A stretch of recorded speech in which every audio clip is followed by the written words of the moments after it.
What if one of the most common pieces of health advice, cut down on salt, has been misleading us for decades? Imagine if the very mineral we've been told to fear was, in fact, a hidden ally in keeping our metabolism active and our weight in check.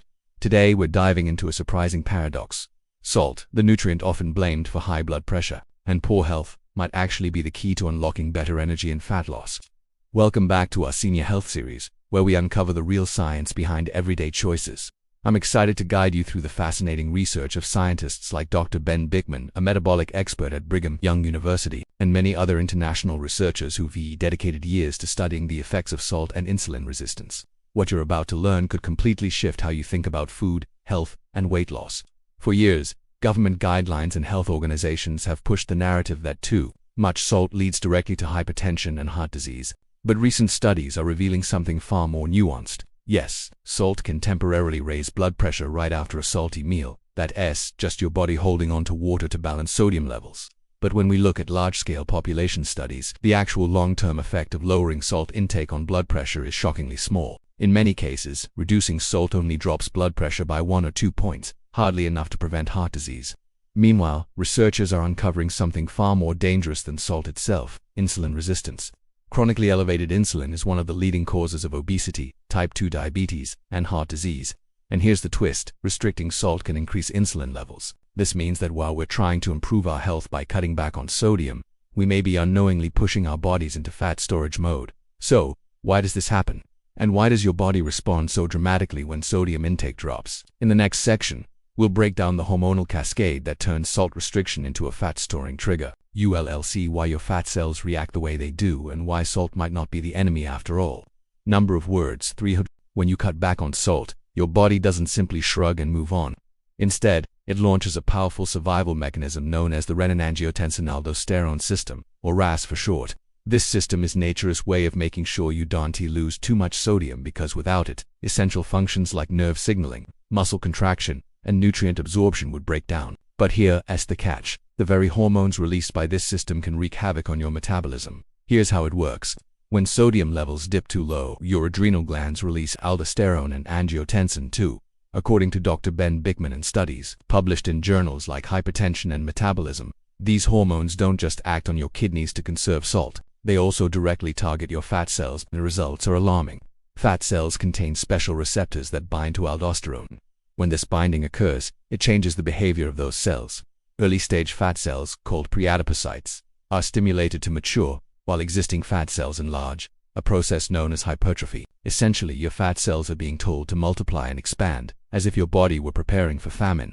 To make matters worse, angiotensin II drives inflammation inside the fat tissue, making it even more resistant to insulin.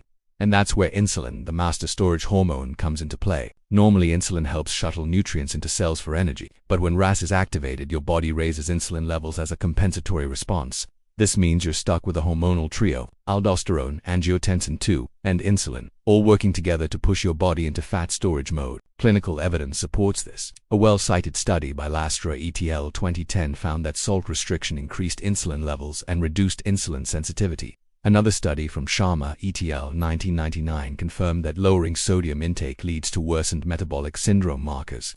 Instead of helping, cutting salt back was making the problem worse. So while we've been warned about too much salt, the real danger may actually be not enough salt, because the hormonal backlash can leave your body stockpiling fat and worsening insulin resistance. In the next section, we'll zoom in on why sodium is not just optional, but essential for nearly every process in the human body. Salt isn't just a seasoning, it's a survival tool. At its core, salt is made up of about 40% sodium, and sodium is a mineral your body cannot live without. While diet trends and health advice often label salt as a villain, modern physiology shows us it's absolutely fundamental to life. Without it, your body would grind to a halt. Let's break this down. Sodium helps maintain fluid balance in your bloodstream, ensuring your organs stay hydrated and function properly. Your nervous system relies on sodium to send electrical signals. Without it, your brain literally couldn't communicate with your muscles. Speaking of muscles, every contraction, whether it's lifting your arm or keeping your heart beating, depends on sodium. Even your digestive system needs it. Sodium powers the absorption of vital nutrients in your gut, including glucose and amino acids. And at the cellular level, sodium is a key player in energy production through the sodium-potassium pump, one of the most essential biological mechanisms for human life. So, what happens when sodium drops too low? Your body doesn't just suffer, it panics. Low sodium levels trigger the RAS system we explored earlier. forcing the release of aldosterone and angiotensin to this hormonal storm tells your kidneys to hoard every last drop of sodium, while also signaling fat cells to expand and inflame. The result: weight gain, insulin resistance, and increased risk for metabolic diseases like type 2 diabetes. This survival switch made sense thousands of years ago when salt was scarce, but in today's world, with access to food at every corner, your body doesn't need to hold on to fat as if famine were coming. Yet, by restricting salt, you unknowingly flip this ancient switch, pushing your metabolism into crisis mode. Dr. Lewis Dole's early animal studies in the 1970s once painted salt as a blood pressure enemy. But follow-up research in humans has shown the effect of salt on long-term hypertension is surprisingly weak. On the other hand, the evidence connecting low salt intake to insulin resistance is mounting and undeniable. In short, sodium is not a luxury, it's a cornerstone of health. And the danger lies not in eating too much natural salt but in depriving your body of enough to function. In the next section we'll explore the types of salt that can actually support your metabolism and which ones to avoid. Now that we know salt is essential, let's get one thing clear: not all salts are created equal. The type of salt you use can make the difference between fueling your metabolism and clogging it with unnecessary chemicals. This is where so much confusion begins. Most people think of salt as the white crystals in the shaker on their dining table. That's refined table salt, the kind that's been heavily processed, stripped of natural trace minerals, and often loaded with additives like anti-caking agents to keep it from clumping. The problem: those chemicals can interfere with absorption while the refining process removes magnesium, potassium, and other trace elements your body needs. Table salt is essentially an empty version of what nature intended. Compare that with natural salts: Himalayan pink salt, mined from ancient seabeds, rich in trace minerals like calcium, potassium, and iron. Celtic sea salt, harvested directly from coastal waters, known for its grayish hue and mineral content. Iodized sea salt, fortified with iodine, which protects your thyroid health and prevents goiter, a condition that used to plague populations with iodine deficiency.